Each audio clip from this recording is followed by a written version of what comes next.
সাবেক প্রধানমন্ত্রী শেখ হাসিনার ব্যক্তিগত সহকারী বহুল আলোচিত 400 কোটি টাকার মালিক জাহাঙ্গীর আলম ও তার স্ত্রী কামরুন নাহারের দেশ ত্যাগে নিষেধাজ্ঞা দিয়েছে আদালত। বৃহস্পতিবার দুর্নীতি দমন কমিশনের আবেদনের প্রেক্ষিতে ঢাকা মহানগর দায়রা জজ মোহাম্মদ জাকির হোসেন গালিব এ আদেশ দেন।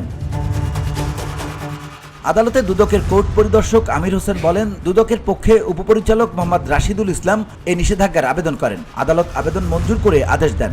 আবেদনে বলা হয়, সাবেক প্রধানমন্ত্রী শেখ হাসিনার সাবেক ব্যক্তিগত সহকারী মোহাম্মদ জাহাঙ্গীর আলম ঢাকায় তার নিজ নামে 18,29,10,882 টাকার জ্ঞাত আয় বহির্ভূত সম্পদ অর্জন করেছে। তিনি তার মালিকানাধীন বিভিন্ন প্রতিষ্ঠানের নামে অবৈধ উপায়ে অর্জিত অর্থ ভোগ করার মানুষে 8টি ব্যাংক অ্যাকাউন্টের 23টি হিসেবে মোট 626,65,18,107 টাকা জমা বা ক্রেডিট ও জমাকৃত অর্থ বিভিন্ন মাধ্যমে উত্তোলন বা স্থানান্তর করে শাস্তিযোগ্য অপরাধ করায় দুদকের আইনে মামলা হয়েছে।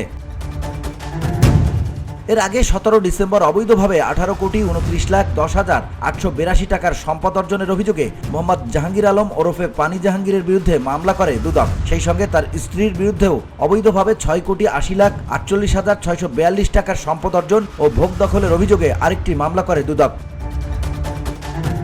সাবেক প্রধানমন্ত্রী শেখ হাসিনা চীন সফর শেষে গত বছর 14 জুলাই সংবাদ সম্মেলনে দুর্নীতির ব্যাপারে কথা বলতে নিজের পিয়নের 400 কোটি টাকার মালিক হওয়ার তথ্য দেন। জাহাঙ্গীর আলম শেখ হাসিনার ব্যক্তিগত সহকারী হিসেবে টানা 2 মেয়াদে দায়িত্ব পালন করেন, কিন্তু বিভিন্ন অভিযোগ ওঠায় তাকে সরিয়ে দেওয়া হয়।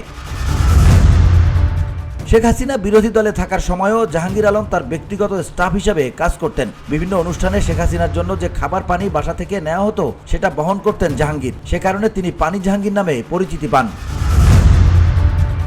VOD Bangla news desk.